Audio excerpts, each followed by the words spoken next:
the Vice President of the United States of America, Mr. Mike Pence.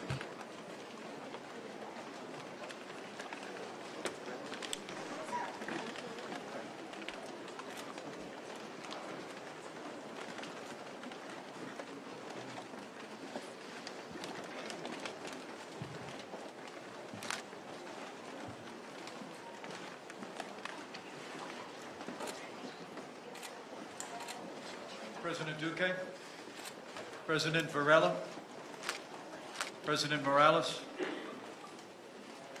and especially the interim President of the Bolivarian Republic of Venezuela, President Juan Guaido. Vice President Morrow, Your Excellencies, it's an honor to address this gathering today at a momentous hour for the people of Venezuela and for the progress of freedom in this hemisphere. Before I begin, allow me to bring greetings from a great champion of freedom, of liberty in Venezuela and across this hemisphere. I bring greetings from the 45th President of the United States of America, President Donald Trump.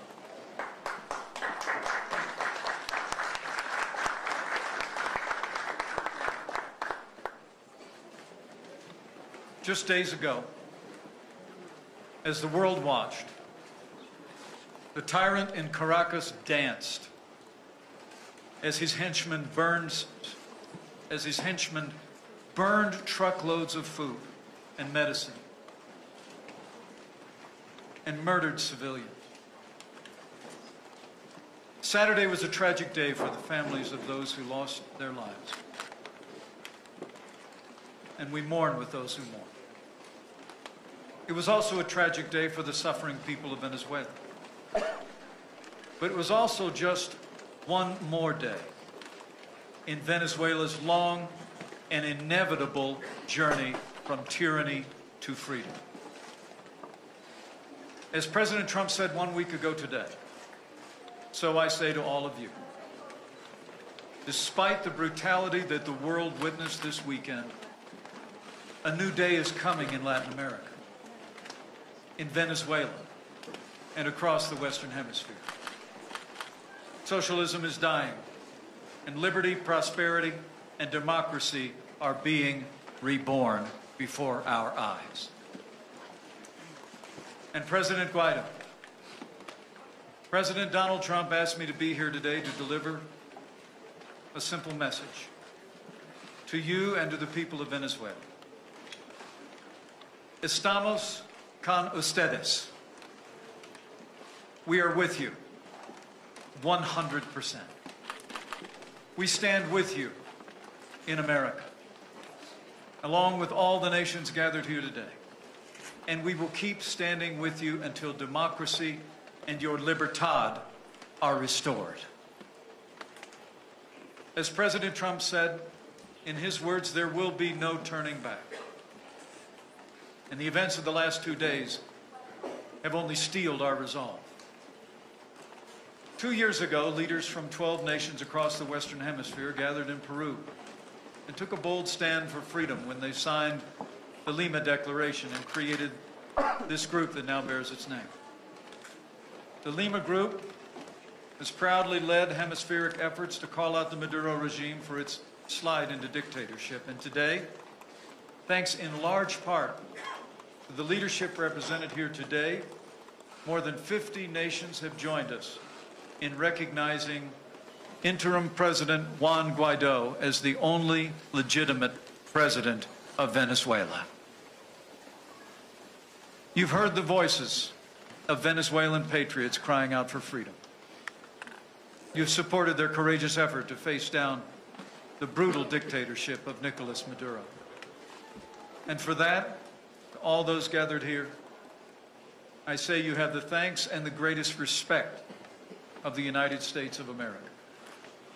And I know you have the gratitude of the Venezuelan people. To the countries represented here today, and especially to our friends Colombia and Brazil, the United States is grateful for the way you've stepped forward to help the Venezuelan people in their hour of need. President Duque, your country has accepted more than 1 million Venezuelans with open arms and fought the drug smugglers, gangs, and human traffickers that have overrun your sister republic. And for your country's leadership, you have the deepest gratitude of the United States.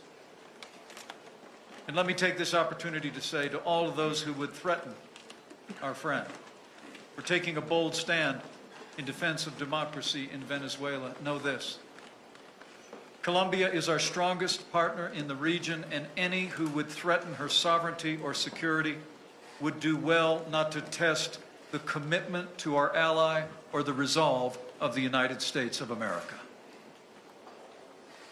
Vice President Maron, as I saw firsthand in Manaus, the Brazilian people as well have shown great compassion in providing aid to the Venezuelan people. And that compassion was again on display this weekend in the midst of the tragic events that unfolded before the eyes of the world. And you have our thanks. But what brings us together today is the recognition by all the nations gathered here that Nicolas Maduro is a usurper with no legitimate claim to power. And Nicolas Maduro must go. The struggle in Venezuela is between dictatorship and democracy, between oppression and freedom, between the suffering of millions of Venezuelans and the opportunity for a new future of freedom and prosperity. It was utterly unconscionable that Maduro blocked hundreds of tons of aid from reaching impoverished people across Venezuela. That he literally danced while truckloads of aid with food and medicine burned. The reality is that today more than 9 out of 10 people in Venezuela live in poverty. The average Venezuelan has lost 20 pounds through deprivation and malnutrition. The economy has shrunk by half. Thousands of children are starving this very hour. And for months, food, medicine, and other supplies provided by the United States and our allies across this hemisphere have piled up along the border. Even as Maduro sent aid to his puppet masters in Cuba, the Venezuelan people continue to suffer deprivation. By contrast, the Venezuelan people's true leader took decisive action to put an end to their suffering. Interim President Juan Guaidó issued a direct order to the armed forces of Venezuela to allow all humanitarian aid to enter the country on Saturday, February 23rd. And he called on the Venezuelan people to show their resolve by holding peaceful protests outside military bases across the country. In response, thousands of Venezuelans gathered outside La Carlota Air Base in Caracas to raise their voices in support of liberty. And many of the military's rank and file showed their loyalty when they refused to fire on their fellow countrymen. So far, nearly 200 members of the armed forces of Venezuela have chosen to stand with the citizens of Venezuela and defected from the Maduro regime. And even in the midst of the tragic events of this last Saturday, some aid was able to cross the border into Venezuela from Brazil. As one of the servicemen who defected, the President Guaido's government said this weekend, and I quote, "It's millions versus 30 or so of them." 30 usurpers must not be allowed to deny liberty to 30 million people. As President Trump has said, the fight for freedom has begun. But Maduro's loyalists turned on their own people. As the world watched, they set fire to trucks loaded with food and medicine desperately needed by the Venezuelan people, Cuban-trained thugs in ski masks, known as colectivos, went roaming about border towns, shooting randomly at innocent civilians. More than 300 people were injured, and at least 5 Venezuelans lost their lives, including members of the Pimonas indigenous tribe.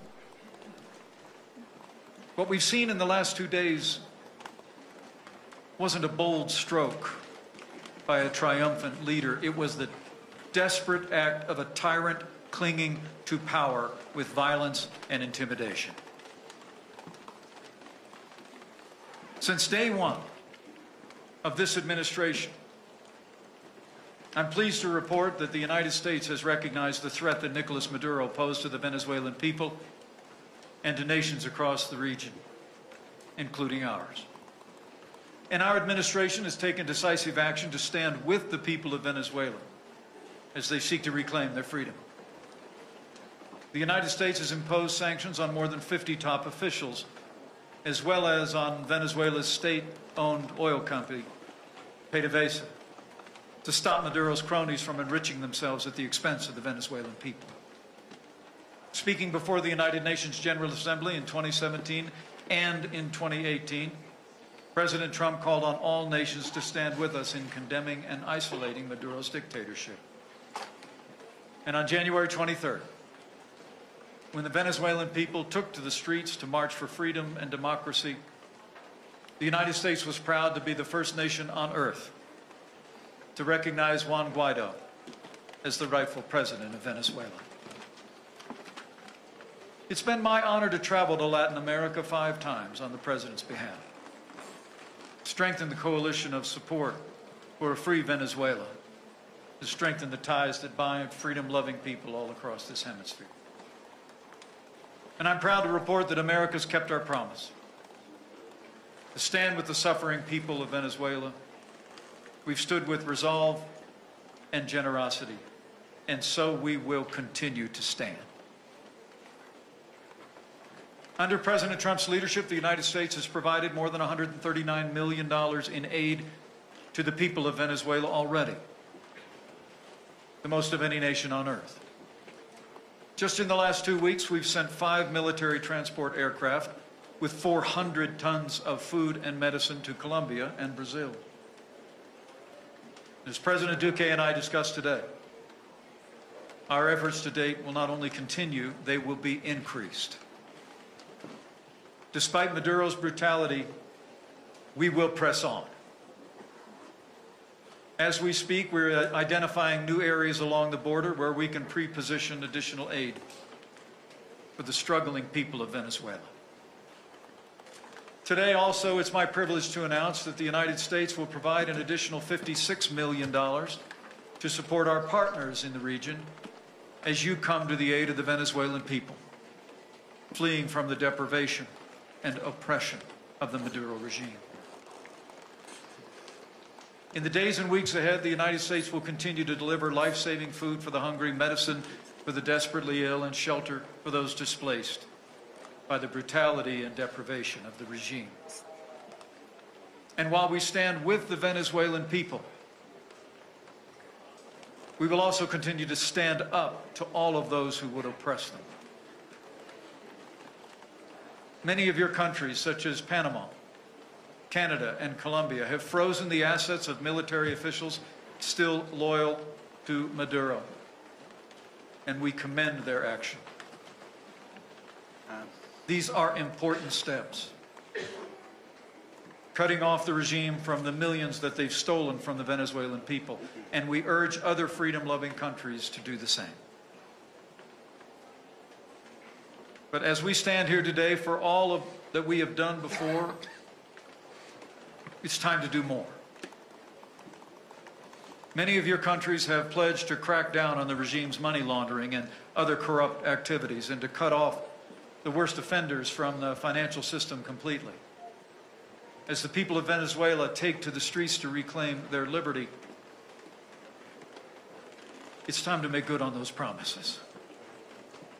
And so today, with great respect, the United States calls on all the nations gathered here to intensify efforts